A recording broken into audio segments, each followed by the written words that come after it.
हरे कृष्ण। नमस्कार प्रिय दर्शकों, आप सभी का स्वागत है ज्ञान यज्ञ यूट्यूब चैनल पर। यहाँ हम मिलकर करेंगे आत्मज्ञान, गीता के दिव्य उपदेश और जीवन के गहरे सत्यों की खोज। यह सिर्फ एक चैनल नहीं बल्कि एक पवित्र यात्रा है जहाँ अज्ञान का अंधकार मिटाकर ज्ञान का प्रकाश फैलाया जाता है। अगर आप भी अपने जीवन में शांति, सत्य और आत्मिक शक्ति पाना चाहते हैं तो इस ज्ञान यज्ञ का हिस्सा बनिए। चैनल को सब्सक्राइब कीजिए और इस दिव्य यात्रा में हमारे साथ जुड़ जाइए। धन्यवाद। अध्याय 2, श्लोक 21। श्लोक वेदा विनाशिन नित्यन्य एनमजमव्ययम कथन स पुरुषः पार्थ कंघात्यति हंतिकम। हिंदी अर्थ। हे पार्थ, जो मनुष्य इस आत्मा को अविनाशी, नित्य, अजन्मा और अव्यय जानता है, वह कैसे किसी को मार सकता है या किसी को मरवा सकता है। तत्व व्याख्या। आत्मा अमर है, इसलिए ज्ञानी व्यक्ति किसी की हत्या का भाव नहीं रखता। उसे पता होता है कि आत्मा को कोई नष्ट नहीं कर सकता। श्लोक 22। श्लोक वासांसी जीर्णानि यथा विहाय नवानि गृह्णाति नरोप्राणि तथा शरीरानि विहाय जीर्णानि अन्यानि संयाति नवानि देहि। हिंदी अर्थ। जैसे मनुष्य पुराने वस्त्रों को त्याग कर नए वस्त्र धारण करता है, वैसे ही आत्मा पुराने शरीर को त्याग कर नए शरीर को प्राप्त करती है। तत्व व्याख्या। शरीर नश्वर है, आत्मा नहीं। मृत्यु केवल शरीर का परिवर्तन है, अंत नहीं। श्लोक 23। श्लोक नैनन छिन्दन्ति शस्त्राणि नैनन दहति पावकः न चैनन क्लेदिन्त्यापो न शोषयति मारुतः। हिंदी अर्थ। आत्मा को न शस्त्र काट सकते हैं, न अग्नि जला सकती है, न जल गीला कर सकता है और न वायु सुखा सकती है। तत्व व्याख्या। आत्मा भौतिक तत्वों से परे है, इसलिए उसे कोई भी नष्ट नहीं कर सकता। श्लोक 24। श्लोक अच्छेद्योय मदाह्योय मक्लेद्यो शोषे एव च नित्य सर्वगतः स्थान उर्चलोयन सनातनः। हिंदी अर्थ। यह आत्मा न काटी जा सकती है, न जलाई जा सकती है, न गीली की जा सकती है और न सुखाई जा सकती है।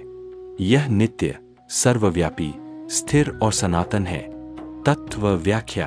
आत्मा स्थायी और अपरिवर्तनीय है, वह हर जगह विद्यमान है। श्लोक 25। श्लोक अव्यक्तोयम चिन्त्योयम विकार्योयमुच्यते तस्मादेवं विदित्वैनं नानुशोचितुमर्हसि। हिंदी अर्थ। यह आत्मा अदृश्य, अचिंत्य और अविकार है, इसलिए इसे जानकर तुम्हें शोक नहीं करना चाहिए। तत्व व्याख्या। जो समझ जाता है कि आत्मा शाश्वत है, वह दुख और शोक से मुक्त हो जाता है। श्लोक 26। श्लोक अथ चैनन नित्य जातम नित्यं वा मन्यसे मृतम तथापि त्वं महाबाहो नैवं शोचितुमर्हसि। हिंदी अर्थ। यदि तुम आत्मा को बार बार जन्म लेने वाला या मरने वाला भी मानते हो, तब भी तुम्हें शोक नहीं करना चाहिए। तत्व व्याख्या। किसी भी दृष्टिकोण से देखो, मृत्यु स्वाभाविक है, इसलिए शोक करना उचित नहीं। श्लोक 27।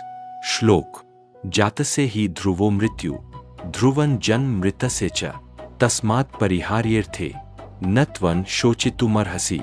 हिंदी अर्थ।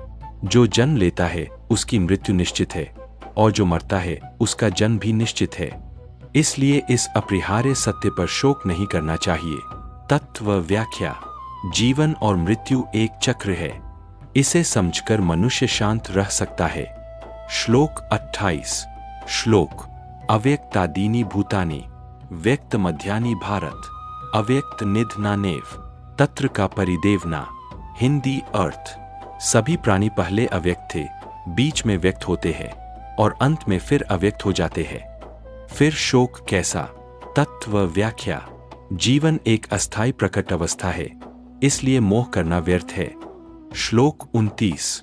श्लोक आश्चर्यवत् पश्यति कश्चिदेनम् आश्चर्यवद्वत्ति तथैव चान्यः आश्चर्यवच् चैन्मन्यः शृणोति श्रुत्वाप्येनं वेद न चैव कश्चित्। हिंदी अर्थ। कोई आत्मा को आश्चर्य की तरह देखता है, कोई आश्चर्य की तरह बताता है, कोई आश्चर्य की तरह सुनता है, लेकिन सुनने के बाद भी कोई इसे नहीं समझ पाता। तत्व व्याख्या। आत्मा का ज्ञान बहुत गहरा और दुर्लभ है, इसे समझना आसान नहीं है। श्लोक 30। श्लोक देहि नित्यं वध्योयन देहे सर्वस्य भारत तस्मात् सर्वाणि भूतानि न त्वं शोचितुमर्हसि। हिंदी अर्थ। हे भारत, यह आत्मा सभी शरीरों में सदा अवध्य अमर है, इसलिए तुम्हें किसी भी प्राणी के लिए शोक नहीं करना चाहिए। तत्व व्याख्या। आत्मा अमर है, इसलिए मृत्यु पर शोक करना अज्ञान का परिणाम है।